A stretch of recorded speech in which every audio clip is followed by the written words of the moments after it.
Martha Reed slapped her last coin onto the courthouse counter, and the clerk didn't even look up. "That won't cover it, ma'am." Behind her, a woman laughed. Then another. Someone whispered obese, and someone else whispered pathetic, and the snow was already pressing hard against the courthouse windows, like the whole Montana sky had decided this was a good day to bury Red Hollow alive, and Martha along with it. She had nothing left. Not a home. Not a cent. Not a single person in that town willing to look her in the eye. And that was the moment everything changed. If a story like this reaches something deep inside you, something you've carried a long time, please subscribe to our channel. Hit that notification bell and drop the name of your city in the comments below. I want to see how far this story travels. Now let's begin. The eviction notice had been nailed to her door before sunrise. Martha found it when she stepped out to bring in the water bucket. Still half asleep, her coat pulled crooked over her nightgown, and her breath coming out in great white clouds that dissolved into the cold Montana morning. She stood there in the doorway of the little house she and Gerald had shared for 11 years, reading the same 3 lines over and over as if repetition might change what they said. Failure to satisfy outstanding debt. Property to be reclaimed. Vacate by end of business. November 14th. Today was November 14th. She dressed slowly. She packed what she could into Gerald's old leather traveling bag, 2 dresses, her sewing kit. The small photograph of Gerald taken the year before. The fever took him and the Bible her mother had given her on her wedding day. She left behind the quilt she'd pieced together over 3 winters because it was too large to carry. She left behind the iron skillet. She left behind the curtains she'd sewn herself from flour sacking dyed pale yellow. She stepped off that porch and she did not look back, because Martha Reed had learned a long time ago that looking back was a luxury for people who still had something worth grieving. Red Hollow was a town of 800 souls pressed into the crease of a valley, where the Bitterroot Mountains came down hard and mean on both sides. It was the kind of place where everyone knew everything and forgave nothing, where a widow's worth was measured by what her husband had left behind, and where a woman of Martha's size was never allowed to simply exist without someone making note of it. She had been Gerald's wife for 11 years, and in those years, she'd been tolerated. Now Gerald was 7 months in the ground, and she was simply an inconvenience in a wool coat that didn't button all the way. She walked to the courthouse because that was where Samuel Briggs kept his office, and Samuel Briggs was the man handling Gerald's estate, and Martha had one final argument left to make. She made it standing at the counter, while the clerk wrote in his ledger, and didn't stop writing. The debt Gerald owed was $62, Martha said. "I have $41.30. I've been working every day since he passed, taking in mending, selling eggs. $41 in 7 months is not nothing, Mr. Briggs." The clerk, not Briggs himself, just a boy of 20, who wore his authority like an ill-fitted suit, finally looked up. "Mrs. Reed, the bank holds the note on that property. It's not Mr. Briggs's discretion to—" "Then let me speak to Mr. Briggs. He's not available." "He was available last Tuesday when Dorothy Harmon needed her deed transferred in an hour." The boy's expression tightened. "Ma'am, if you could step aside." "I am not stepping aside." Martha placed her palms flat on the counter. Her voice didn't rise. She'd learned that rising voices got women called hysterical, and she could not afford that this morning. "I am asking for an extension of 30 days. 30 days to raise the remaining $21. That is a reasonable request, and I am making it civilly, and I would like it heard." That was when she heard the laughter. It came from behind her, from 2 women seated on the long bench near the door. Constance Albright and her sister Louise, both of whom belonged to the Methodist Ladies' Society, and had, as far as Martha could tell, dedicated a considerable portion of their lives to monitoring the failures of others. "She's been in here every week," Constance said to Louise in the particular voice women use when they want to be overheard. $41. Gerald Reed couldn't manage his affairs when he was alive. I don't know why she thinks she can do better. Louise clicked her tongue. Bless her heart. Martha did not turn around. She kept her eyes on the clerk. Please, she said quietly, just 30 days. He slid a paper across the counter. You can file a petition with the circuit judge. He's in Millard Creek until December. She looked at the paper. She looked at the clerk. She picked up her bag and she walked out of the courthouse into the cold. The snow was coming down heavier now, thick and purposeful, and the street was nearly empty. Martha stood on the courthouse steps and breathed in and breathed out and told herself this was not the end of anything, even though every part of her understood that it very well might be. She had $41.30, no home, no family within 300 miles, and the temperature was dropping. She had been standing there long enough for the cold to work its way through her coat when she heard the boots on the steps behind her. "You're Martha Reed." It wasn't a question. She turned. He was tall in the way men get when they've spent years outdoors, and the land has stretched them out and weathered them down to their essentials. His coat was good wool, but old, worn at the elbows, and his hat had been through weather she didn't care to imagine. He had a jaw like something carved from the hills around Red Hollow, and eyes that were gray-blue and direct, and contained no pity whatsoever, which she found inexplicably to be a relief. "I am," she said. "Elias Ward." He didn't extend his hand. He stood at a slight distance, hat still on arms at his sides. "I've got a ranch 6 miles north. I'm in need of a housekeeper." Martha looked at him. "You're offering me a job." "I'm asking if you want one. Right now on the courthouse steps, I've been watching you in there for 20 minutes. He said it without embarrassment. "You didn't raise your voice once. You didn't cry. You made a reasonable argument, and you didn't get what you needed, and you walked out with your head straight." He paused. "I've had 3 housekeepers in the past year. All 3 left inside of a month." "Why?" Something moved across his face that wasn't quite discomfort, but was adjacent to it. "My daughters." "How many daughters?" 3. "How old?" "Nora's 15, Elsie's 10, Clara's 6. Martha shifted her bag from one hand to the other. The snow was landing in her hair now and beginning to melt. "What happened to the housekeepers?" He was quiet for a moment. "Nora happened to the housekeepers." "What does that mean exactly?"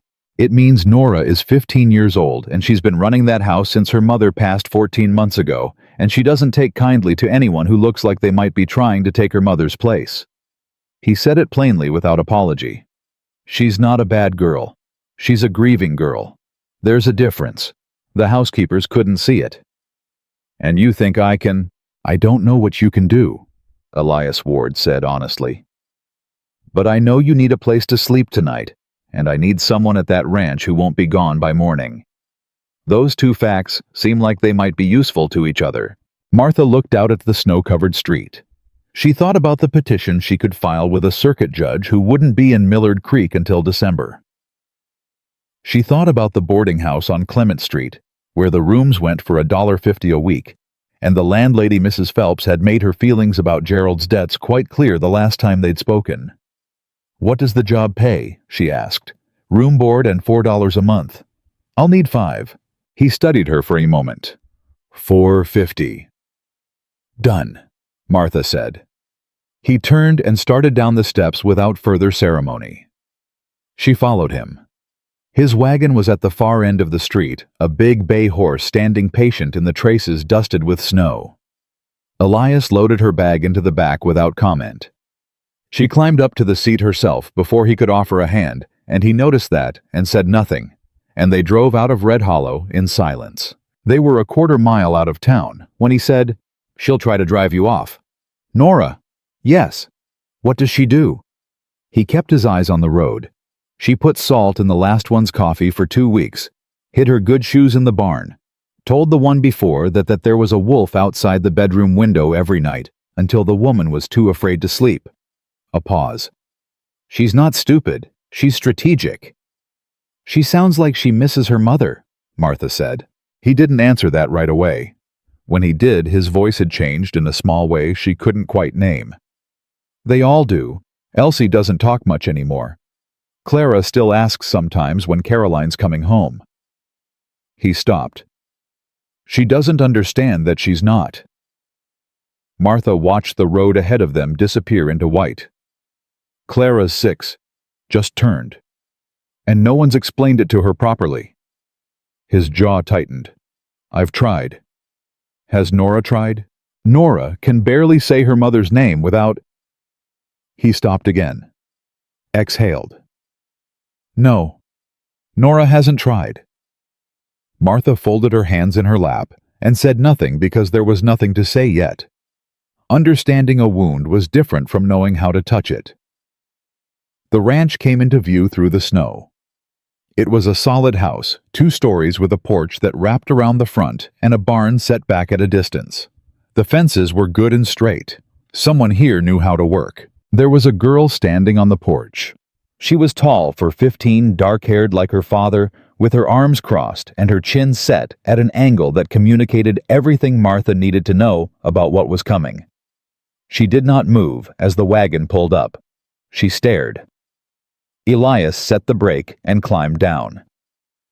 Nora, this is Mrs. Reed. She'll be helping with the house. Hello, Nora, Martha said. Nora's eyes traveled over her with the particular cruelty that teenagers reserve for adults they've decided to destroy. It was a comprehensive assessment, and it did not result in anything kind.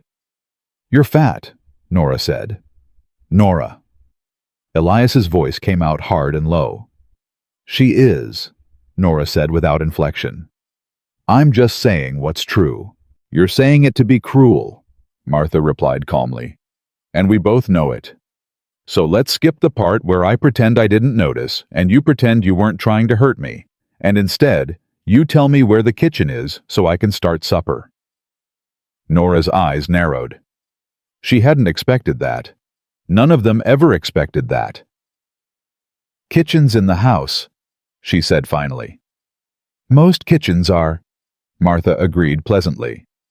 She picked up her bag and walked past the girl and through the front door. Inside the house was cold and cluttered and smelled of wood smoke, and something underneath that she recognized as absence, the particular smell of a space from which the person who maintained it was gone. Dishes had been stacked rather than washed. Laundry was draped over chairs. There was a layer of dust on the surfaces that spoke of someone, probably Nora, doing the absolute minimum required to survive and nothing more. A small face appeared around the kitchen doorframe. This was Elsie. 10 years old, thin and solemn, with her mother's eyes, Martha could tell from the way Elias's face changed when he looked at her. Elsie looked at Martha the way a deer looks at something new in the field, not hostile, just watchful, judging threat. Hello, Martha said quietly. Elsie said nothing. I'm going to start supper. Are you hungry? A beat of silence. Then very slightly, Elsie nodded. Good. I'll need someone to show me where the dry goods are. Could you do that? Another long pause. Then Elsie stepped out from behind the doorframe and walked into the kitchen, and Martha followed. Nora appeared in the doorway behind them and watched this with the expression of someone witnessing a violation. Supper was beans and salt pork and biscuits, because those were the things Martha found available and in sufficient quantity. She moved around that unfamiliar kitchen with the competence of a woman who had been feeding people since she was 12 years old, and Elsie sat at the kitchen table and watched her with those serious eyes, and once or twice she stood up and silently opened a cupboard before Martha could ask where something was, which Martha accepted without comment. Clara appeared at 5:30, tumbling in from outside with her coat half buttoned and snow on her boots and a gap-toothed smile that filled the room.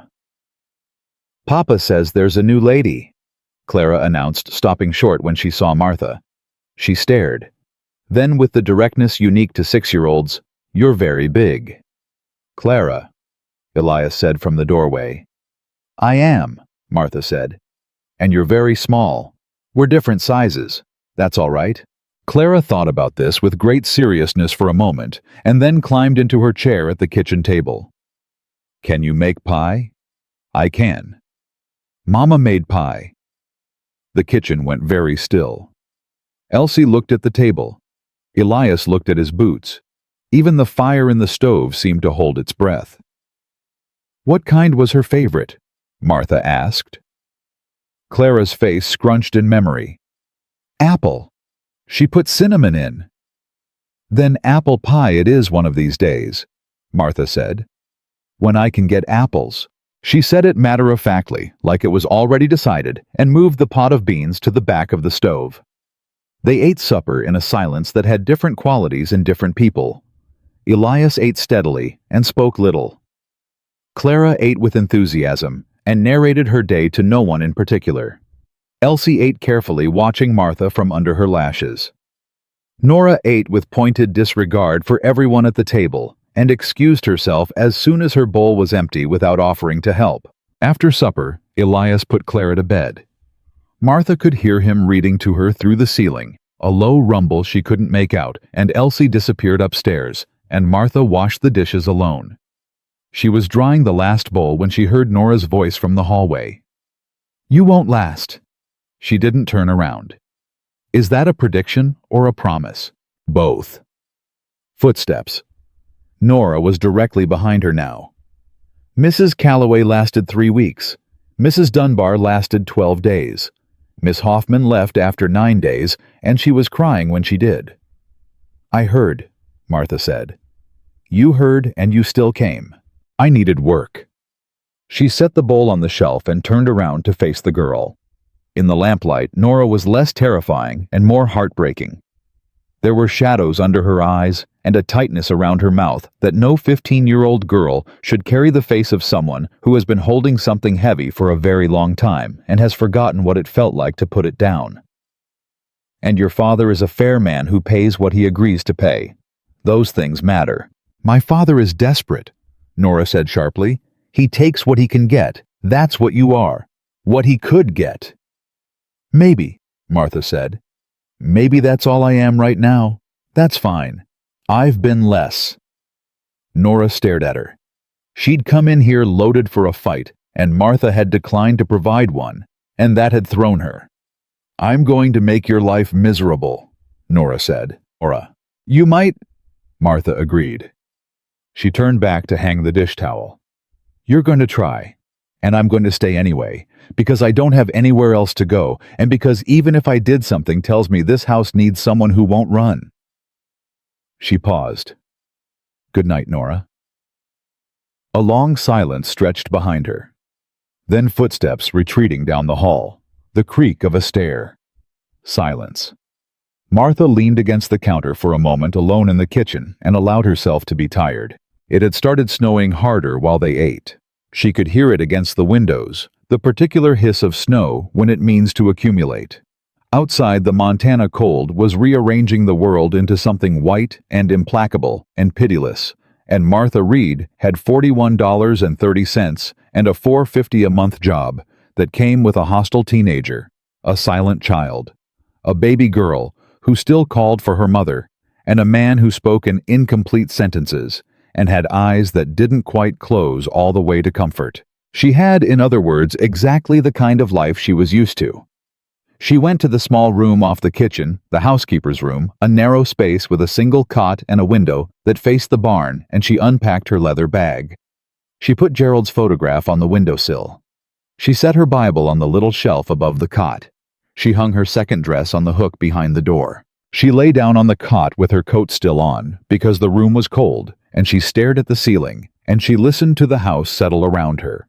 The creak of Nora's bedroom floor, the faint rustle of Elsie turning in her sleep, the distant sound of Elias's boots as he came down the stairs, and then went still standing in the kitchen for a moment before he moved toward the back of the house and the door that led to the barn, checking the animals before bed. A man who checked on his animals in a blizzard was a man who could be trusted with living things. She didn't know yet what Elias Ward was not fully.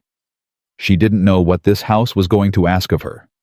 She didn't know how long Nora's patience would hold, or what it would look like when it broke, or what Elsie was carrying behind those watchful eyes. But she had been told all her life that she was not enough, not thin enough, not quiet enough, not lucky enough, not worthy of the space she occupied in the world. She had been told it by neighbors and storekeepers, and the women on that courthouse bench, who spoke of her like she wasn't in the room. She had been told it by the look on the clerk's face when she put her $41 on his counter. She had heard it so many times that she could tell the shape of the thought before it even finished forming in someone else's mind. And she was still here. That was the thing about Martha Reed that the women of Red Hollow had never quite understood she was still here. She had always been still here. She did not require their permission to continue existing. She did not need their approval to get up in the morning and do the work that needed doing. She was a woman the world had tried to discard more than once in more than one way. And every single time she had picked herself up and brushed herself off and walked into the next day. Tomorrow she would find out what Nora Ward was made of. Tonight she was warm enough, and the snow was saying its slow, patient thing against the window in this narrow room with its single cot and its view of the barn was for now hers. That was enough. It had to be. Outside, the blizzard pressed itself against Red Hollow like it was trying to find the seams, and inside that cold kitchen, where she'd just fed 3 children who hadn't asked for her, and a man who'd hired her out of desperation and mathematics. Martha Reed closed her eyes. She was still here. She intended to stay. She woke before the house did. That was habit deep in her bones from years of early rising, and she didn't fight it. She dressed in the dark, found her way to the kitchen by the thin gray light coming through the window, and began to build the fire. The stove was cold, but the wood box was full. Elias must have filled it the night before, and within 10 minutes she had heat moving through the kitchen and a pot of water starting to talk. She was measuring oats into the pot when she heard the first creak on the stairs. She didn't turn around. The creak stopped, waited, then retreated back up. Nora, she thought, testing whether she was real, whether she'd actually stayed. Martha added a pinch of salt to the pot and kept stirring. By the time the oatmeal was ready, Clara had appeared in the kitchen doorway in her nightgown, with her hair in 2 wild braids that had mostly come undone, dragging a rag doll by 1 foot.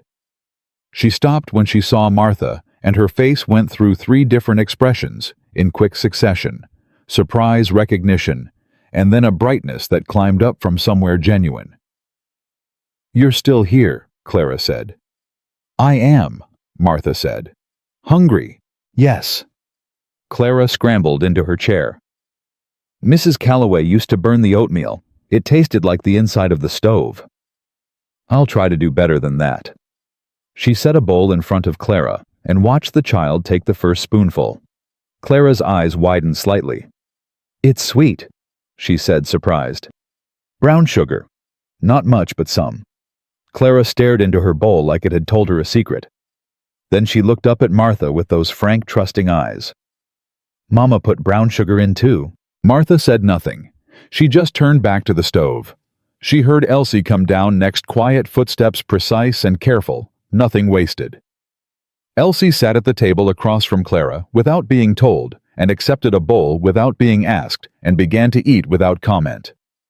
But when Martha set a spoon of brown sugar on the edge of her bowl, Elsie looked at it for a long moment before she stirred it in. Elias came down last, his boots already on his coat over his arm. He stopped in the kitchen doorway and took in the scene, his 2 youngest eating, the stove going, the kitchen smelling of something warm, and something in his face shifted very briefly before it went neutral again. "Morning," he said. "Morning," Martha said. "Sit down. It'll get cold." He sat. She put a bowl in front of him. He ate 3 spoonfuls before he said, "You didn't have to start the fire. I would have done it." "I was up," she said simply. He looked at her sideways. "Nora'll be down soon." "I know." "She didn't come down last night after I heard her in the hall." "She told me I wouldn't last," Martha said. "I told her I intended to." Elias was quiet for a moment. Then, "She say anything else?" "Nothing I couldn't handle." He nodded slowly and went back to his oatmeal, and Martha refilled the pot with water for coffee, and that was the extent of their conversation. It was enough. Nora came down at 7:10. She stood in the kitchen doorway in her dress and boots, hair already pinned, taking in the scene with the eyes of a general surveying occupied territory. Martha was at the stove. Clara was chattering about something she'd dreamed. Elsie was eating in her careful way. Elias was on his 2nd cup of coffee. Nora crossed to the table, sat down, and looked at the bowl Martha set in front of her. She picked up her spoon, took 1 bite, put the spoon down. "It's salty," she said. Martha stopped, looked at her. Is it? Too salty. I used the same amount as I did for everyone else. Well, maybe everyone else doesn't mind eating food that tastes like it came out of a salt lick. Nora pushed the bowl toward the center of the table. I'll have toast. Clara looked up from her bowl confused. Mine isn't salty. Nobody asked you, Clara. Nora. Elias's voice was a warning. What I just said, it's salty. That's not a crime. If she's going to be cooking for this family, she should know when something's wrong. Martha looked at the bowl. She picked up a clean spoon and tasted the oatmeal herself. It was fine, not salty at all. The same oatmeal she'd made for 4 other people who'd eaten it without complaint. She set the spoon down. I'll make toast, she said. Nora smiled. It was not a kind smile. It was the smile of someone who has scored a point and wants you to know it. Martha made toast and said nothing because she understood what was happening. Nora wasn't complaining about the oatmeal. Nora was finding out where the line was, how far she could push before Martha broke or snapped or packed her bag. Martha had no intention of providing that information. She put the toast on the table. Nora ate it. The subject did not come up again. After breakfast, Elias went out to the barn, and Clara trailed behind him, still in her nightgown, insisting she wanted to see the horses. Elsie disappeared upstairs to make her bed quiet as smoke. That left Martha in the kitchen with the dishes and Nora standing in the doorway like she'd been posted there. You're going to wash those, Nora said. That's generally what one does with dirty dishes. Mrs. Calloway used to make Elsie and me wash them. Martha turned on the water from the pump. How old is Elsie? 10. Then Elsie can help when she's finished her other chores. But right now she's making her bed and it's not her fault the dishes are dirty, and I don't think 10-year-olds should be assigned the consequences of everyone else's breakfast. She paused. Do you? Nora was quiet for a moment. Then, what do you want me to do? Martha looked at her. The question had come out involuntarily. She could tell Nora hadn't meant to ask it, hadn't meant to offer even that much of an opening, but it was there now, hanging in the kitchen air. The floors need sweeping, Martha said. The broom's there. A muscle jumped in Nora's jaw. She picked up the broom. She swept the floors with the focused hostility of someone looking for a way to turn sweeping into a declaration of war. Martha washed the dishes and let her. The week shaped itself around a rhythm that felt fragile in the way that new things always do, like ice on a pond that might hold your weight or might not. Martha cooked and cleaned and organized, working through the house room by room in the way a person does when they're trying to learn something's architecture before they attempt to live inside it. She found Caroline Ward's presence everywhere she turned, a dried flower pressed between the pages of a cookbook, a pair of women's gloves folded in the top drawer of the linen cabinet, a child's height markings on the doorframe of the back hallway, scratched in pencil. Each one labeled in handwriting that was round and careful. Nora June, 1878. Elsie June, 1878. Clara June, 1879. Martha ran her finger along the last mark. Clara had been 3 when Caroline died. She closed the hallway door gently and went back to her work. The prank started on the 3rd day. She went to put on her second dress, the one she'd hung on the hook behind the bedroom door, and found that someone had sewn the sleeves shut. Not roughly, not angrily. Neatly with small even stitches, which told Martha that Nora was an accomplished seamstress and had taken her time about it. She put on her first dress instead, opened her sewing kit, and spent 20 minutes picking out Nora's stitches before hanging the dress back on the hook. She said nothing about it at supper. The next morning, the salt had been moved from the salt box on the shelf to the sugar tin, and the sugar to the salt box. Martha caught it before she cooked anything, switched them back, and continued. On the 5th day, she went to the root cellar for potatoes and found that the door latch had been rigged with a piece of string and a dropped board so that when it swung shut, it wouldn't open from the inside.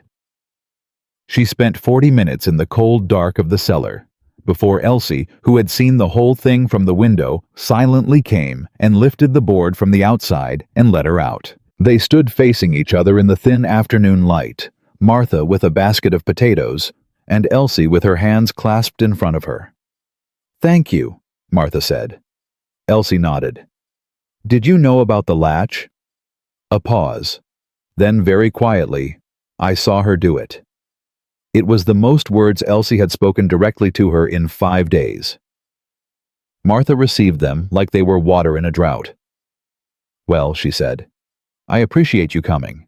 Elsie looked at the ground. "She gets like this, when she's scared." "I know," Martha said. Elsie looked up. "She's not bad." "No," Martha agreed. "She's not." Something eased in Elsie's face, an almost imperceptible loosening, like a fist opening one finger at a time. She turned and walked back toward the house. Martha followed, carrying her potatoes. That evening after supper, while Clara was in the front room with Elias and Nora had gone upstairs, Elsie appeared at Martha's elbow at the kitchen counter, silent as always, and picked up a dish towel without being asked. They washed and dried the dishes side by side and didn't say a word, and it was the most comfortable Martha had felt in as long as she could remember. She was putting the last dish away when Elsie said very quietly, without looking up from the towel in her hands, "Mama used to sing when she did the dishes." The words fell into the kitchen like a stone into still water. Martha didn't rush to fill the silence. She let it be what it was. "Do you remember what she used to sing?" she asked after a moment. Elsie's throat worked. "She used to sing?" She stopped, tried again. "It was a church song. I don't know the name." "That's all right. She had a good voice." "I believe it," Martha said. Elsie set down the towel and folded it precisely the same way she did everything. She looked at her own hands for a moment, then she looked at Martha. "I don't want you to leave," she said. The words were so direct and so unguarded and so clearly cost her something that Martha had to look away for a moment, back at the shelf where the dishes sat in their careful row. "I'm not leaving," she said. "Nora will keep. I know what Nora will keep doing." Martha turned back to face her. "And I'm still not leaving. You can count on that, Elsie. It's not something that's up for discussion." Elsie looked at her for a long moment. Then she went upstairs to bed. Martha stood in the kitchen alone for a moment, with her hand on the back of a chair, and she thought about Caroline Ward pressing those flowers between cookbook pages and marking her children's heights on the doorframe and singing church songs at the kitchen sink. And she thought about how much of a person is left behind when they're gone. Not their things, not their marks on the wall, but the shape of the absence they leave in the people who loved them. She was not Caroline Ward. She was not going to try to be. But she was still here. And sometimes that mattered in its own way. The knock on the ranch door came on the 8th morning. Martha was in the kitchen, Elias already out in the fields. She went to the door and opened it, and the man standing on the porch was not anyone she recognized. He was dressed too well for ranch country. A coat with brass buttons, boots that hadn't seen mud in their lives. A hat worn at an angle that suggested he'd practiced. He had a broad, handsome face and pale eyes, and the kind of smile that is designed to make you trust before you've had time to think. "Morning, ma'am," he said pleasantly. "I'm looking for Elias Ward. Lucian Vale. I represent the Northern Territories Land and Trust Company. Is the man of the house available?" Martha looked at him steadily. "He's out. What's the nature of your business?" Vale's smile didn't waver. "Just some paperwork to settle up. A small matter of a delinquent account. Nothing that needs troubling a housekeeper over." He said the word housekeeper the way some men say it, like it closes a door. "I'll wait for him." "You can wait out here," Martha said, "or you can leave your card and come back." Vale's pale eyes moved over her face. The smile stayed exactly as wide. "I'll wait," he said. She left him on the porch and went to the kitchen and told Nora, who had come downstairs for breakfast, that there was a man from the land trust on the porch. Nora went absolutely still. "Vale?" she said. "He said Lucian Vale." Nora put down her fork. Her face had gone the color of old ash, and the hostility that lived permanently around her eyes had changed into something entirely different. Something younger and more frightened, and far less armored. "He's been here before," she said. "Twice. Papa never tells me what he wants, but—" She stopped. Her jaw tightened. He wants the ranch. Martha looked at her. He's been trying to buy it for 2 years, Nora said. Papa won't sell, and now he's coming to the door with... She pushed back from the table so fast her chair scraped hard against the floor. Where is he? Still on the porch. Nora. But Nora was already moving. Martha caught her arm. It was the first time she'd touched the girl. Nora went rigid instantly, like a horse that doesn't know the hand. Let me go, Nora said through her teeth. He'll use whatever you say, Martha said quietly. Men like that always do. He came here when your father's not home. Do you understand what that means? He came when he thought there'd be no one who knew how to handle him. If you go out there and you're angry, you give him exactly what he wants. Nora stared at her. Her arm was still rigid under Martha's hand. He wants a reaction, Martha said. Don't give it to him. A long, terrible moment. Then Nora's arm slowly unclenched. Martha let go. She smoothed the front of her apron. She walked to the back door and stepped out and went the long way around the house to the barn, because Elias needed to be told that Lucian Vale was standing on his porch at 7:45 in the morning with brass buttons and a smile that didn't reach his eyes. She found Elias in the barn. He had a bridle in his hands and a look on his face that meant he was thinking about something complicated and didn't want to be interrupted. You've got a visitor, she said.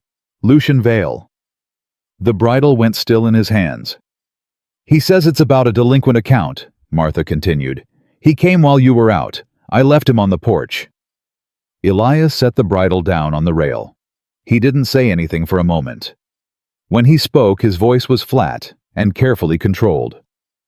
He's been trying to call in a note I owe on the east pasture. The note isn't due until spring. Why is he here in November? Because he's hoping I'll be short on cash. He reached for his coat on the hook. He's been circling this ranch for 2 years. Man like that doesn't quit when he wants something. Does he have legal ground?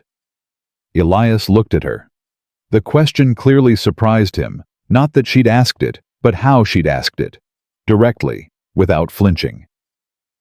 Not yet, he said. Not if I make the spring payment. And can you? A pause. I'm not prying, Martha said.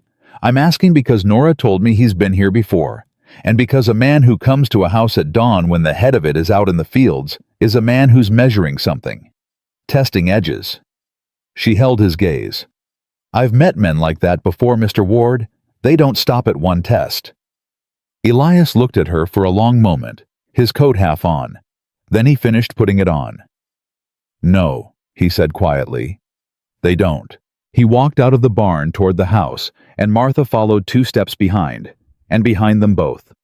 The Montana sky was pressing down gray and heavy, and full of something that hadn't fallen yet, and Lucian Vale stood on the porch of a ranch that didn't belong to him, smiling his practiced smile and waiting. Vale didn't move when Elias came around the corner of the house. He just stood there on the porch with his hat in his hands, and that deliberate smile, the kind of smile that was never about warmth and always about control. Ward, he said pleasantly. Good morning. I hope I'm not interrupting. You are, Elias said. He stopped at the bottom of the porch steps. He did not go up. What do you want, Vale? Just a conversation. Vale's eyes moved briefly to Martha standing slightly behind Elias, and something registered there. Assessment calculation before he looked back. Perhaps somewhere more private. Anything you've got to say you can say here. Vale spread his hands in a gesture of easy reasonableness. The note on your east pasture. $48 signed March of this year, due April 15th. He paused. I've acquired that note, Ward. Purchased it from First Territorial 2 weeks ago. The silence that followed was the kind that has weight. Elias's voice came out very careful. That note isn't due until spring. Correct, Vale said. And I'm not here to call it in. I'm here as a courtesy, to inform you that I now hold it. He smiled. As a neighbor. You're not my neighbor. Your property's 20 miles south. Proximity isn't the only form of neighborliness. Vale tilted his head slightly. I'm a reasonable man, Elias. I've always been reasonable with you. The offer I made last year still stands. $1,200 for the ranch outright. That's generous, and we both know it. I've told you before. You've told me you're not interested in selling. Vale nodded slowly, as if this were a charming eccentricity he'd decided to tolerate. I respect that, I do. But a man in your position, 3 daughters, no wife, $48 coming due in the spring on top of everything else, a man in that position ought to think carefully about what he's protecting and what he's sacrificing to protect it. Martha watched Elias's jaw harden, watched his hands close at his sides. He was 3 seconds from saying something that would give Vale ammunition, and Vale knew it, and Vale was waiting for it, the way a man waits for a trap to spring. She stepped forward. Mr. Vale, she said. Both men looked at her. Vale's eyebrows rose just slightly, politely surprised the way powerful men perform surprise when a woman speaks. Mrs. Reed, she said before he could ask. I'm Mr. Ward's housekeeper. I apologize, I didn't catch which bank you said you purchased the note from. Vale studied her for a moment. First Territorial, in Millard Creek. And the purchase was 2 weeks ago, you said? That's right. Then the transfer of the instrument would have been registered with the county recorder's office. She kept her voice even and pleasant and utterly without edge. Mr. Ward will want to verify that before any further conversation about terms. That's simply good practice. I'm sure a man of your experience understands. A beat of silence. Vale's smile remained exactly in place, but something behind his eyes shifted a minor recalculation. Of course, he said smoothly. Standard procedure. I'd expect nothing less. Good. Martha folded her hands. Then we'll look forward to reviewing the recorded documentation. Once that's confirmed, I'm sure Mr. Ward would be happy to discuss whatever you'd like to discuss. She paused. In the meantime, I believe you have a long ride back. Vale looked at her for a moment longer than was comfortable. Then he put his hat back on, adjusted the brim with 2 fingers, and nodded at Elias. Ward, he said. Give it some thought. He walked down the porch steps and to his horse and rode out without looking back. The silence he left behind was dense and strange. Elias turned and looked at Martha. She couldn't read his expression fully. It was somewhere between startled and something else she didn't have a name for. Where'd you learn to do that? He said. Gerald had debts his whole life, Martha said. You learn how creditors think, what they need you not to know. She looked toward the road where Vale had disappeared.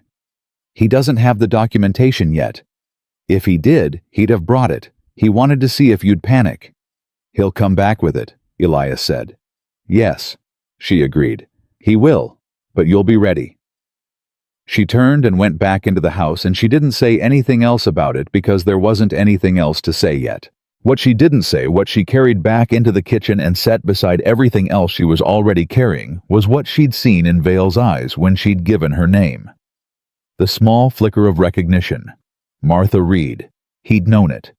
He'd heard it somewhere before, and it hadn't surprised him the way a stranger's name surprises you. She thought about that while she started the bread dough for lunch. She thought about First Territorial Bank in Millard Creek, and about the $41.30 she'd put on that courthouse counter, and about the $21 she still owed on Gerald's debt. She wondered who held that note now. She needed the dough harder than she needed to. Nora had heard every word. Martha knew it before she even turned around, knew it from the quality of the silence in the house, the particular stillness that comes from someone standing very still on the other side of a wall. She'd been right there in the hallway listening, and now she was in the kitchen doorway with her arms crossed and her eyes doing the complicated work of someone who has received 2 contradictory pieces of information at once and doesn't know which one to act on. You stood up to him, Nora said. Someone needed to. Papa was about to... I know what your papa was about to do, Martha said. And Vale knew it too. That's why he came when he did. She turned the dough. A man like that makes his living off other people's reactions. The best thing you can do with a man like that is give him nothing to work with. Nora was quiet for a moment. Then, You knew about the county recorder, about verifying the note. My husband wasn't a careful man with money, Martha said. I had to become one. Another silence, longer this time. The kind where something is being decided without words. Then Nora said, He's been trying to take this ranch since before Mama died. Her voice had changed, dropped lower, lost its usual armor. She was the one who told Papa not to sell. She said this land was for us, for her girls. A pause. She made Papa promise. Martha stopped kneading. He promised her, Nora said. And then she was gone. And Vale started circling again 6 months later, like he'd been waiting. Her voice tightened. Because he probably had been. Martha turned around. Nora was standing with her arms still crossed, but her whole posture was different now, smaller somehow, younger, the 15-year-old she actually was, instead of the general she tried to be. We're not going to let him have it, Martha said. Nora looked at her. You don't live here. I live here until April at minimum, Martha said. And I told you the first night I'm not the kind to run. She held the girl's gaze. Neither are you from what I can see. Something moved through Nora's face. She didn't respond to it directly. She just turned and walked away back upstairs without another word. Martha took that for what it was. Not much, but something. The accident happened 4 days later, and it happened the way accidents always do, suddenly without announcement in the middle of an ordinary afternoon. She heard Clara screaming from the direction of the barn. Not crying. Screaming. The high specific pitch of a child who has seen something that is beyond her vocabulary to describe. Martha was out the back door before she'd made a conscious decision to move running, and she was not a woman built for running. She knew it, felt it in every step, but she ran anyway, across the frozen ground toward the barn, where Clara was standing in the open doorway, pointing upward, her small face white, screaming one word over and over. Elsie! Elsie! Elsie! Martha looked up. Elsie was on the barn roof. She had gone up through the hayloft to retrieve something, a ball. It turned out later, one of Clara's toys that had gotten thrown and stuck, and she had come out through the upper door and gone too far, and now she was on the steep, pitched roof with one foot dug into the frost-rimmed shingles and the other hanging free, and her hands scrabbling for purchase on the boards and finding none. Don't move, Martha called up to her. Elsie, listen to me. Do not move. I can't. Elsie's voice came out fractured thin. I can't, my foot. I hear you. Stop moving. I'm coming. She went through the barn at a run up the hayloft ladder. The rungs were old, and the ladder swayed under her weight, and she climbed anyway, hand over hand, until she was through the upper door and on the steep pitch of the roof, with the sky enormous above her and the frozen ground a long way below. Elsie was 4 feet to her right. She was shaking visibly. Her foot had slipped further while Martha was climbing, and she was holding on now by nothing except will and the friction of her coat against the shingles. Elsie? Martha's voice came out steady. Look at me. Elsie looked at her. Her eyes were huge and dark and completely terrified. Good. Keep looking at me. Martha moved across the roof slowly, carefully distributing her weight, feeling the shingles shift and protest. I'm coming to you. Don't look down. Don't look at anything but my face. I'm sorry, Elsie said. I'm sorry, Clara's ball. It doesn't matter. Look at me.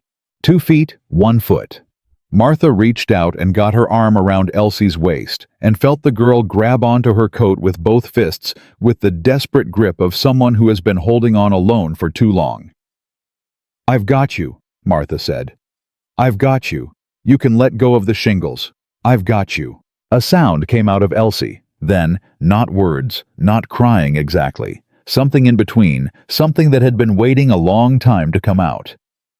She let go of the shingles and grabbed onto Martha instead, both arms locked around her, and Martha turned them both carefully, slowly, with every ounce of balance and nerve she possessed, back toward the upper door. It took 7 minutes to get them both back down through the hayloft and onto solid ground. Martha's hands were shaking by the time they reached the barn floor. She didn't let go of Elsie until she felt the girl's feet hit the ground, and then she sat down heavily on the nearest hay bale because her legs had decided they were done. Clara threw herself at Elsie with a force disproportionate to her size, and Elsie caught her and held on, and both of them were crying now. Martha sat on the hay bale and breathed. Nora was in the barn doorway. She had come running from the house. Her hair was half down, her apron still on, and she had arrived in time to see the last of it, the two of them coming back through the upper door. She was standing completely still now, her hand over her mouth, looking at Elsie, holding Clara, looking at Martha on the hay bale. She didn't say anything. She crossed the barn, and she grabbed Elsie, Clara, and all, and she held both her sisters with a fierceness that made the whole building feel smaller. Then she looked at Martha over the top of Elsie's head, and her eyes were wet, and for one unguarded moment, the 15-year-old girl that lived underneath all that armor was completely visible.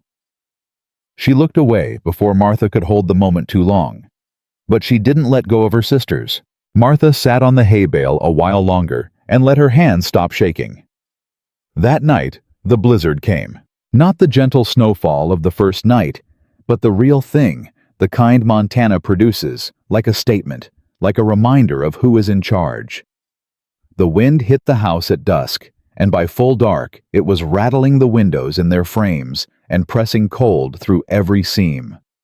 Elias banked the fires and checked every latch. The children ate supper close together. Clara pressed against Elsie's side, even Nora sitting nearer to the table than usual, nearer to everyone. After supper, Martha found the cookbook. She'd been meaning to go through the kitchen shelves properly for days, and with the storm making the house a closed system, and everyone accounted for this, seemed like the moment. She pulled the cookbook down from the top shelf. It was handwritten, not printed, a journal really, in that same round, careful handwriting she'd seen on the doorframe. Caroline Ward's handwriting. Recipe after recipe in ink that had aged to a soft brown. Each one titled in a header and annotated in the margins with notes like, "Add more butter in summer," and "Nora doesn't like nutmeg," and this was Mama's and her Mama's before. Martha turned the pages carefully. Apple cake with cinnamon. Third page from the back. At the top of the recipe, in slightly different ink, newer looking, Caroline had written 4 words. "For my girls. Always." Martha set the book on the counter and looked at it for a moment. Then she started gathering what she needed. She hadn't asked anyone for permission. She wasn't sure she needed to. The apples were in the cellar. The cinnamon was in the spice tin. The flour and butter were accounted for. She worked quietly while the storm threw itself at the house, and the family settled around the fireplace. In the front room, she could hear Clara asking Elias to tell a story, could hear the low rumble of his voice beginning one. The cake went into the oven at 7:30. By 8 o'clock, the kitchen was warm with something that had nothing to do with the stove. She didn't hear Nora come in. She just became aware after a while that she was no longer alone, that there was someone in the kitchen doorway standing very still, not saying anything. Martha kept her eyes on the oven. "That's her recipe," Nora said. Her voice was barely above a whisper. "I found the cookbook on the shelf. I should have asked first. I'm sorry if—" "No?" Nora came into the kitchen. She stopped at the edge of the counter, not close but closer than she'd ever stood to Martha voluntarily.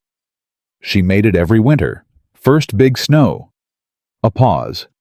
"She said it was a tradition." "Then it's still a tradition," Martha said quietly. Nora looked at the oven. Her arms weren't crossed. Her hands were at her sides. She looked for the first time since Martha had arrived on this ranch like she didn't know what to do with herself, like the script she'd been running had stopped mid-page, and she was standing in the silence that came after. "She would have liked you," Nora said. Martha looked at her. "Mama." Nora's jaw moved. "She didn't like people who backed down. She always said—" Her voice caught. She cleared her throat. "She said the world is full of people who fold when it gets hard. She said the ones worth keeping are the ones who don't." She turned and walked back to the doorway. She stopped there with her back to Martha, her hand on the doorframe. "I'll get the plates," she said. And then she did. The morning after the blizzard, The world outside was buried and white and very still, and inside the Ward Ranch, something had shifted in the way that things shift after a long storm.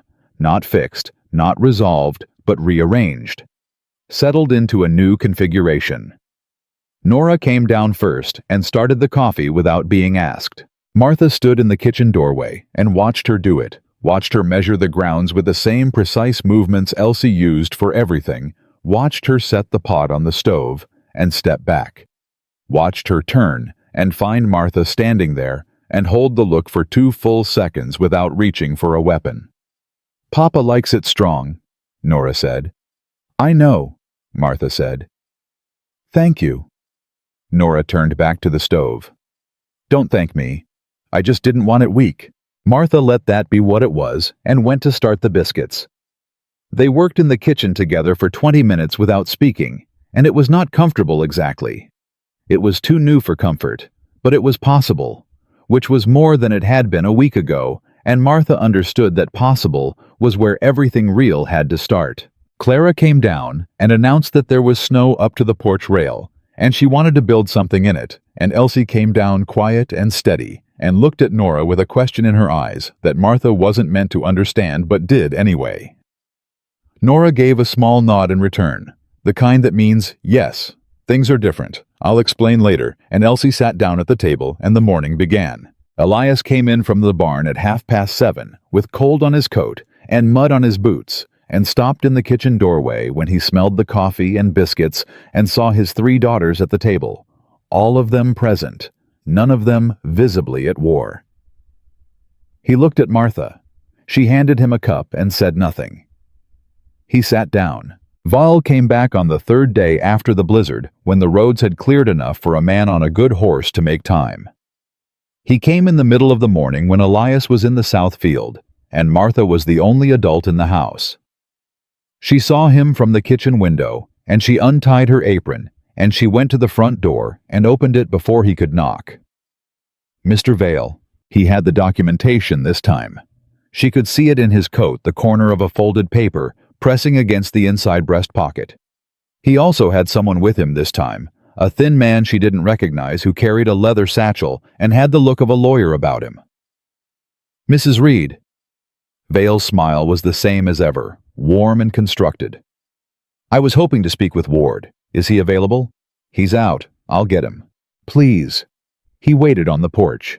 She went through the house to the back, and she sent Nora, who had been watching from the hallway with her arms crossed and her jaw tight, to fetch her father from the south field. "Go fast," Martha said quietly, "and come straight back." Nora went. Martha returned to the front porch. She stood in the doorway. She did not invite Vale inside. "The recorded documentation," she said. "You have it." "I do." He produced the paper from his coat and held it out. She took it, unfolded it, read it. It was genuine. Transfer of promissory note, $48. First Territorial Bank of Millard Creek to Lucian Vale, recorded with the Calhoun County Recorder's Office 11 days ago. Everything in order, every signature in place. She folded it and held it out to him. "That's your copy," Vale said pleasantly. "Consider it a courtesy." She set it on the small table beside the door. "Mr. Ward will review it when he returns." "Of course." Vale clasped his hands behind his back. "While we wait, I wonder if you're aware, Mrs. Reed, that I also hold another instrument, rather closer to home for you." Martha looked at him. "Gerald Reed's outstanding debt," Vale said. $21.70 originally held by the Bank of Red Hollow. I purchased it 6 weeks ago as part of a small portfolio acquisition. He said it easily, the way men say things they've been saving for the right moment. "I believe you made a partial payment of $41 before the property was reclaimed. The remaining balance is still outstanding." The silence stretched between them. "I see," Martha said. "I thought you might." Vale tilted his head. "Now, I want to be clear. I have no interest in making your life difficult, Mrs. Reed. You're a woman in a hard situation. I respect that. But a debt is a debt, and as the current holder, I do have certain legal options available to me. Options I would very much prefer not to exercise. He paused. This would be a great deal simpler for everyone if Ward would just be reasonable about the property. Martha heard the message underneath the words with absolute clarity. He was going to use her debt as pressure on Elias. Not directly, men like Vale never worked directly, but as a tool. As proof that Elias Ward was harboring a woman of questionable standing. As leverage he could pull out in front of a judge if it came to that. She said nothing. Elias arrived 6 minutes later, still in his field coat, with Nora 3 steps behind him. He came up the porch steps and took the recorded document from the table and read it without expression. Vale waited. Elias set the document down. It's in order, he said. I'm glad we agree. Now about the spring payment. I'll make it. $48 is a significant sum for a ranch operating at your current. I said I'll make it. Elias's voice was flat and final. April 15th. In full. Vale's smile remained unchanged. I'll hold you to that. And in the meantime... His eyes moved to Martha just briefly. Just enough. I do hope all your affairs are in order, Ward. A man in your position can't afford complications. He and his lawyer left. Elias stood on the porch watching them ride out, and Nora stood beside him, and Martha stood slightly behind both of them, and when the riders were gone, Elias turned. He holds your debt, he said, not an accusation, a statement of what he'd understood from Vale's face. Yes, Martha said. How much? $21.70. Elias was quiet for a moment. He's going to use it. That was the message. Yes. Nora's head turned sharply between them. Use it how it's her debt. It's got nothing to do with the ranch. It doesn't have to have anything to do with the ranch, Martha said. He just has to make it look like it does, in front of the right judge. She paused. He's building a case, not for a specific legal claim for an impression. A rancher who can't pay his own note, a housekeeper with outstanding debts of property in arrears. Piece by piece he makes it look like disorder, like a man who can't manage his affairs, and then he offers to make it all go away. By taking the ranch, Nora said. By taking the ranch. Nora turned to her father. Then we have to do something. We can't just... I know, Elias said. He walked off the porch and stood in the yard for a moment, his back to both of them, looking at nothing, or maybe at everything. Martha watched him and let him think. Some decisions needed space around them. When he turned back around, his face had the look of a man who has done arithmetic and arrived at an answer he didn't expect. Martha, he said. He almost never used her given name. There's a way to protect both the ranch and your debt situation, if you're willing. She looked at him carefully.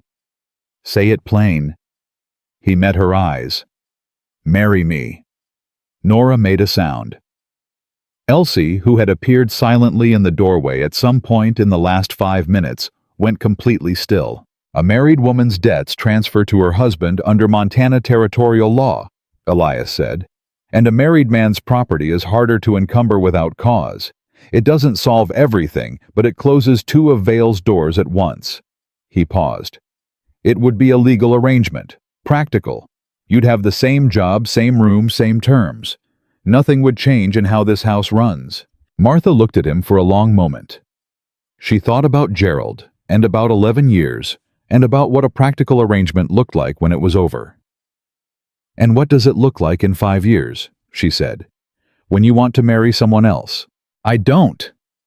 He said it simply without drama. I've got 3 daughters and a ranch and a man circling my property like a hawk.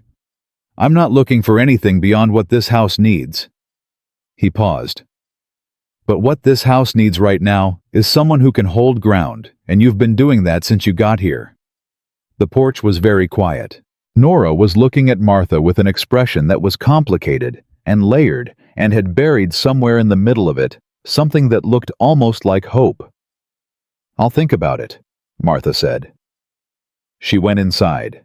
She sat in her narrow room for 20 minutes with her hands folded in her lap, and she thought about practical arrangements and what they cost and what they bought. She thought about Elsie on the roof, and Clara's face at the kitchen table, and Nora standing in the doorway saying, "I'll get the plates." She thought about Caroline's handwriting in the cookbook. "For my girls, always." She thought about Lucian Vale's face when he'd said complications. She went back out. Elias was alone on the porch. Nora had taken the girls inside. "Yes," Martha said. "On 2 conditions." He waited. "The $21 becomes yours to manage, not mine. I'll work it off whatever arrangement you want. But I'm not carrying it as my debt while Vale uses it as a weapon. Done. And the girls know the truth. What this is and what it isn't. I won't have them confused about what's happening in their own house." Elias nodded slowly. "Done. Then yes," Martha said. "I'll marry you, Elias Ward." He extended his hand. She shook it. It was not romantic. It was exactly what it was, and both of them knew it, and for now that was enough. They rode to Red Hollow, 2 days later, Martha and Elias in the wagon. Nora in the back with Elsie and Clara, and filed the marriage paperwork at the courthouse with the same clerk who had refused to give Martha an extension on her debt 4 weeks ago. The boy looked up when they came in and recognized Martha, and his face went through several expressions in quick succession, none of them comfortable. She set the marriage form on his counter without a word. He processed it without a word. They were outside on the courthouse steps, the ink barely dry, when Constance Albright came out of the general store across the street and stopped. Martha waited for what came next. She had a lifetime of practice waiting for what came next from Constance Albright. Constance crossed the street. She stopped at the foot of the courthouse steps and looked up at Martha and Elias and the 3 girls standing behind them, and her face was doing something Martha had never seen it do before. Something uncertain. Something that cost her. "Mrs. Ward," she said. It took Martha a full second to realize the woman was addressing her. "Mrs. Albright," she said. Constance pressed her lips together. "Lucian Vale took my brother's farm in 1876, she said. It came out all at once like something that had been held in too long. He bought a note my brother couldn't pay, filed 3 separate complaints with the county recorder, each one just barely legal, each one designed to make my brother look incompetent. By the time anyone understood what had happened, the farm was gone." She stopped. "I should have said something at the courthouse that day. When you were trying to get an extension, I should have—" She stopped again. "I didn't, and I'm sorry for it." The street was quiet enough that Nora could hear every word. Martha could tell from the girl's face. "Thank you," Martha said, "for saying it." Constance nodded once and walked away, and something in the air of Red Hollow shifted just slightly, just enough to be felt. Vale filed his complaint the following Monday. It came through the county recorder's office as a formal challenge to the transfer of the promissory note, claiming that Elias Ward's recent marriage constituted a fraudulent legal maneuver designed to obscure outstanding debts and shield property from legitimate creditors. It was exactly as calculated and exactly as carefully worded as Martha had expected, and it landed on Judge Harlan Pruitt's desk in Millard Creek by Wednesday. Elias got the notice Thursday morning. He read it at the kitchen table. His face gave nothing away. "He's fast," he said. "He's been planning this longer than we have," Martha said. "He just didn't expect us to move first." She sat down across from him. "Who is Harlan Pruitt?" "Fair man. Old family in Millard Creek. He doesn't like Vale." Elias set the paper down. "But he follows the law, which means Vale has a hearing, February 3rd. "Then we prepare for February 3rd. Nora, who had been standing at the kitchen counter, turned around. "I want to come." Elias looked at her. "It's not a place for—" "I want to come," Nora said again. She wasn't asking. "I'm 15. I'm old enough to speak, and I have things to say about what Lucian Vale's men did to our fence line last October that you told me not to mention to anyone." She held her father's gaze. "Did you think I didn't notice?" A long silence.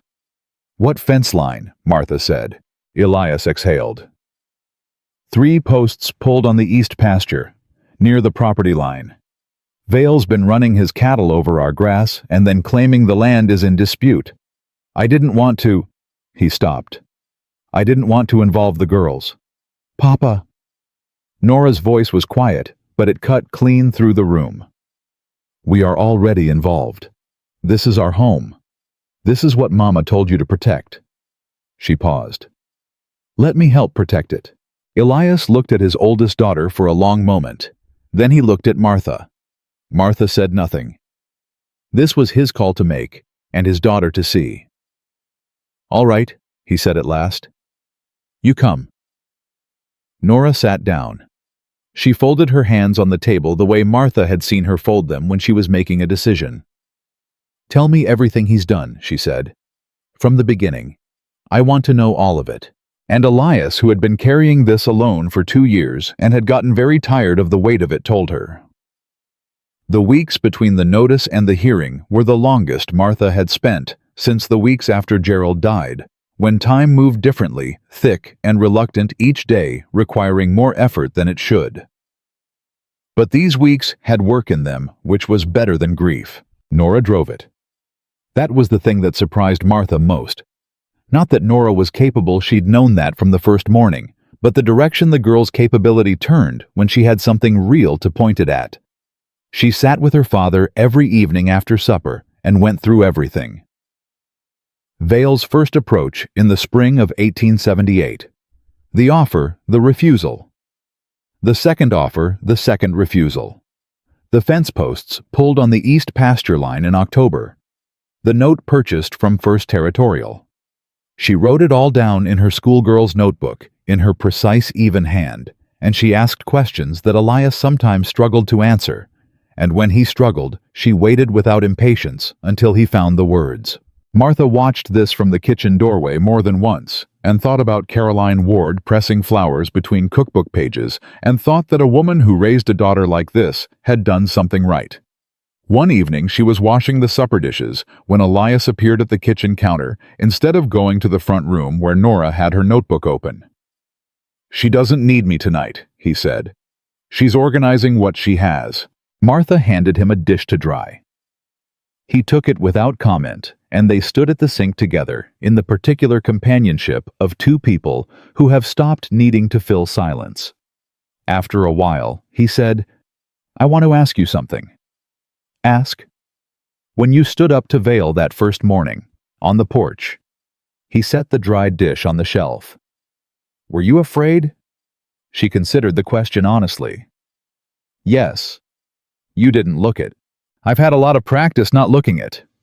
She passed him another dish. Gerald was sick for 2 years before he died. 2 years of doctors and bills and people who wanted to be paid and couldn't be, and let me know it in their various ways. You learn to keep your face still. You learn that if they see the fear, they use it. She paused. "It doesn't mean the fear goes away." Elias was quiet for a moment. "I should have been better prepared. For Vale. For all of it. After Caroline, I let things go.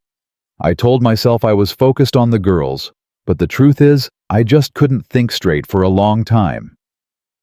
"That's not weakness," Martha said. "That's grief. It left us exposed." "Yes," she said. "It did. And now we're addressing it." She handed him the last dish. "That's what you do.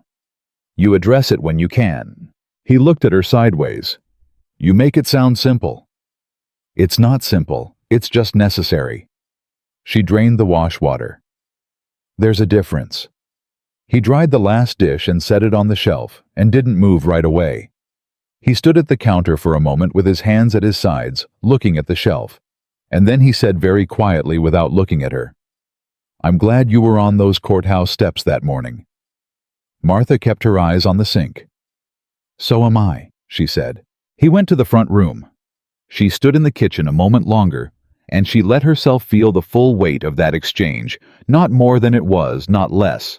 And then she dried her hands and followed. They left for Millard Creek on the 1st of February, 2 days early, because Elias didn't trust the roads, and Nora didn't trust leaving anything to chance. They stayed at the boarding house on Clement Street, 2 rooms, girls in one, Elias, and the travel arrangements in the other Martha at the end of the hall. And Nora spent the evening before the hearing sitting at the small desk in the girls' room with her notebook reviewing while Elsie braided Clara's hair, and Clara asked approximately 40 questions about what a courthouse was and why they had to be quiet inside. "Because it's serious," Elsie told her. "Is it like church?" "A little." "Do we have to sing?" "No, Clara." "Good.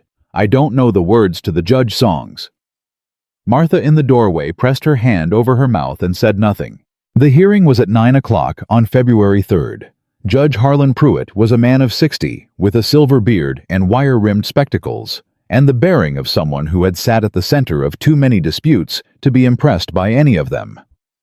He ran his courtroom with a terseness that Martha appreciated. No theatrics, no tolerance for posturing, just the facts as presented and the law as written. Vale arrived with 2 lawyers and a witness. Martha didn't recognize a county assessor's clerk. She gathered there to provide documentation. Vale himself wore a coat that cost more than most men in that room made in a month, and he smiled at Elias when they came in with the particular smile of a man who believes the outcome is already settled. Elias looked straight ahead and sat down. Nora sat beside him. She'd put her hair up that morning, and she was wearing her best dress, and she looked older than 15 and younger than the weight she was carrying. And she held her notebook in her lap with both hands and did not look at Vale once. Martha sat in the row behind them, with Elsie and Clara on either side of her. Clara had been promised a peppermint stick if she stayed quiet, and she took this contract very seriously. The proceeding opened with Vale's lawyer presenting the complaint. The marriage of Elias Ward and Martha Reed constituted a fraudulent conveyance designed to shield assets from a legitimate creditor, specifically the promissory note held by Mr. Vale on the east pasture, and additionally to obscure Mrs. Reed's own outstanding debt obligations. The lawyer was smooth and organized, and laid it out in a way that sounded, Martha had to admit, fairly reasonable, if you didn't know the people involved. Judge Pruitt listened without expression. When the lawyer finished, he looked at Elias. "Mr. Ward, your response." Elias stood. He spoke plainly the way he did everything. The note wasn't due until April 15th. The marriage had occurred before any legal proceeding had been filed. There was no fraud, because there was no attempt to conceal. The debt was acknowledged and would be paid. He was clear and direct, and utterly without polish, and Martha thought he was exactly as convincing as he was capable of being, which was considerable. Vale's lawyer stood again. "Your Honor, we have documentation indicating that Mr. Ward approached the county recorder about a property addendum the same week the marriage occurred, an addendum that would have tied the east pasture more firmly to the primary homestead deed and therefore made it significantly harder to separate in a creditor action." He set papers on the bench. "This suggests premeditation." Pruitt looked at the papers. He looked at Elias. "Mr. Ward." Elias hesitated. In the hesitation brief, half a second barely visible, Martha saw Vale's lawyer see it. Saw the man shift, slightly satisfied. Then a voice said, "Your Honor, may I speak?" It was Nora. She was on her feet, her notebook in her hands, her chin at that angle Martha had first seen on the porch the day she arrived. Every head in the courtroom turned. Pruitt looked at her over his spectacles. "Young lady, this is not a—" "My name is Nora Ward," she said. "I'm 15 years old and I am Elias Ward's daughter, and I have been present in that house and on that ranch for every interaction my father has had with Lucian Vale over the past 2 years, and I have written all of it down, and I would like to present it if the court will hear me." A silence. Vale's lawyer started to rise. "Your Honor, a child's testimony. Sit down." Pruitt said not unkindly to the lawyer. He looked at Nora for a long moment. "How old did you say?" 15, sir. "Old enough to take an oath." "Old enough to understand what one means," she said. Something moved across the judge's face. "Come forward," he said. Vale, for the first time that morning, stopped smiling. Nora walked to the front of the courtroom with her notebook, and she stood before Judge Pruitt, and she told it all.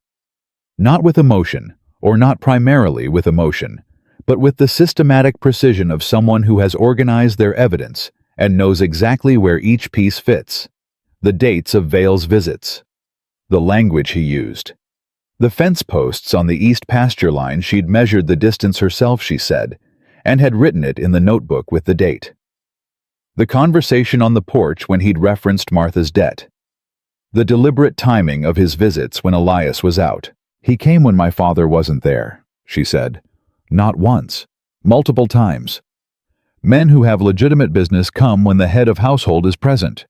Men who are trying to pressure a household come when they think it's undefended. She paused. He thought we were undefended. He was wrong. Pruitt looked at her for a long moment. Then he looked at his papers. Then he looked at Vale. Vale's expression had gone very still. His lawyer leaned over and said something in his ear. Is there anything you'd like to add, Mr. Vale? Pruitt said. Vale's lawyer stood. The girl's account is entirely subjective and anecdotal. I asked Mr. Vale, Pruitt said. Vale stood.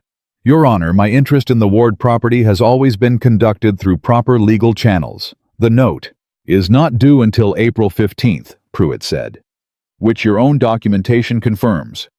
He took off his spectacles and set them on the bench. Mr. Vale, I've been a judge in this circuit for 19 years. I've seen legitimate creditor actions, and I've seen harassment dressed in creditor's clothing, and I know the difference by now. The note is valid. Mr. Ward will make the April payment. Any question of fraudulent conveyance in the marriage is not substantiated by the evidence presented. He put his spectacles back on. The complaint is dismissed. Vale stood very still for a moment. Then he picked up his hat from the table, and he walked out, and his lawyers gathered their papers and followed him, and the courtroom exhaled. Nora stood at the front of the room with her notebook in both hands, and she turned around and she looked at her father. Elias Ward stood up from his chair and crossed the room in 4 strides and put his arms around his daughter and Nora, who had held herself together through every second of the past weeks, with a composure that had cost her more than anyone knew, made a sound against his shoulder that was brief and muffled and complete. Martha sat in her row with Elsie on one side and Clara on the other, and Clara was looking around trying to understand what had just happened, and Elsie was looking at nothing, very still, with her eyes bright in a way that meant she was not going to cry, but was considering it. Martha put her hand over Elsie's on the bench between them. Elsie turned her hand over and held on. That was when Constance Albright stood up from the back of the room. Martha hadn't known she was there, hadn't seen her come in. Constance walked to the front of the room and stopped in front of Martha and looked at her with the same uncertain, costly expression she'd worn on the courthouse steps in Red Hollow. I brought 3 others, she said. Women whose families Vale has done this to. We were prepared to testify. We had dates and letters and everything. She looked at Nora. Turns out, we didn't need to. Martha looked at Constance Albright, at the woman who had laughed on the courthouse bench, while she stood at the counter with her $41 and her dignity, and she felt the particular complexity of being seen too late by someone who should have seen you sooner. Thank you for coming anyway, Martha said, and she meant it. Not easily, but truly. Spring came the way it always did in Montana, argumentatively in fits too. Warm days, followed by a cold snap, then a week of mud, then suddenly a morning when the air changed and you stepped outside and something in your chest loosened that you hadn't known was clenched. Martha stepped outside into that morning in late March and stood on the porch with her coffee and let herself feel it. The east pasture was showing green. The fence posts Vale's men had pulled were reset solid, the wire strung tight. The payment had been made to Vale on the 14th of April, one day early, because Elias Ward was that kind of man, and Vale had accepted it without comment through his lawyer and had not come back to that porch since. Clara burst out the front door and past Martha and into the yard arms wide because she greeted every good day the same way with her whole body. It's warm, she announced, to no one and everyone. It is, Martha agreed. Elsie came out next quieter and stood beside Martha on the porch. She'd started talking more. Not dramatically, she wasn't a dramatic child, but steadily in the way water finds its level. She'd begun reading to Clara at night the same books Elias used to read in her careful, measured voice. She'd started helping Martha with the bread, without being asked, which had become its own wordless language between them. Nora got a letter, Elsie said. Martha looked at her. From who? The schoolmaster in Red Hollow. She applied for an assistant teaching position. He wants to meet with her. Martha turned this over. She didn't mention it. She didn't want to say anything until it was real. Elsie paused. She's been working on it since February. Since the hearing. She said, a small pause, careful. She said she wanted to do something, not just keep the house. Something that was hers. Martha looked out at the yard where Clara was attempting to convince a disinterested barn cat to chase her. Good, she said. Are you happy for her? Elsie asked. It was a direct question, the kind Elsie only asked when she needed a real answer. Very, Martha said. Even if it means she's not here as much. Martha thought about Nora with her notebook in the courtroom. Nora getting the plates from the cabinet. Nora sweeping the floor with furious, reluctant purpose on her first morning. The girl had been holding this household together since she was 13 years old, and she had done it with the kind of stubborn love that exhausts the person who practices it, and she deserved something that was only hers. Especially then, Martha said. Elsie nodded once satisfied and went back inside. Elias found Martha on the porch an hour later. He'd been out since sunrise and had a long day's work still ahead of him, but he stopped and leaned against the post and looked out at the yard for a moment with his coffee. Elsie tell you about Nora's letter? She did. I should have heard it from Nora directly, he said. She told me last night. I don't know when she stopped telling me things first. She started carrying things herself, Martha said. That's not a bad thing, just a different thing. He looked at her sideways. Is it strange living in someone else's house? Building... He stopped, reconfigured. Building what we're building here, whatever it is. Martha considered the question the way she considered all questions worth answering honestly, without rushing toward an answer that felt easier than the true one. I stopped thinking of it as someone else's house, she said. I'm not sure when. Sometime between the barn roof and the courthouse, I think. Elias was quiet for a moment. Then, good. He pushed off the post and went back to his work, and Martha stood on the porch and watched Clara chase the cat across the yard, and she thought about the courthouse steps in Red Hollow, where she had stood with $41.30 and a leather bag and no door left open to her, and she thought about the clerk's face, and Constance Albright's voice, and the snow that had been pressing against the windows, while a man told her what she couldn't have. She thought about all the ways the world had looked at her and found her wanting. Too large, too poor, too much trouble, too little value. She had carried other people's assessments of her for so long that she'd sometimes confused them for her own. She was done confusing them. What she was, what she had always been, was the woman who climbed a frozen roof to pull a child back from the edge. The woman who stood on a porch and made a powerful man show his hand before he was ready. The woman who made apple cake with cinnamon in a blizzard because a family needed to be reminded what home tasted like. The woman who stayed when every comfortable, sensible, self-preserving instinct said to go. She had not saved this family through beauty or cleverness or the things the world was willing to reward in women. She had saved it by refusing to leave. That was enough. That had always been enough. She had just needed long enough in this house with these children and this stubborn, decent man to finally believe it about herself. Clara came running back across the yard with the cat now inexplicably in her arms, triumphant, her hair entirely undone from its braid. Martha, I caught him. I see that, Martha said. Can we keep him inside? We cannot. What if he's cold? He's a barn cat, Clara. He lives in the barn. But what if he wants to be a house cat? Then he'll have to discuss it with the other barn cats and come to an agreement. Clara looked at the cat with great seriousness, as if this were a genuinely viable option. The cat's expression suggested otherwise. Martha held out her arms and Clara climbed the porch steps, and into them cat and all warm and solid and entirely present. Some things the world discards because it doesn't know what they're worth. Some women spend their whole lives waiting for that mistake to be corrected. Martha Reed had stopped waiting.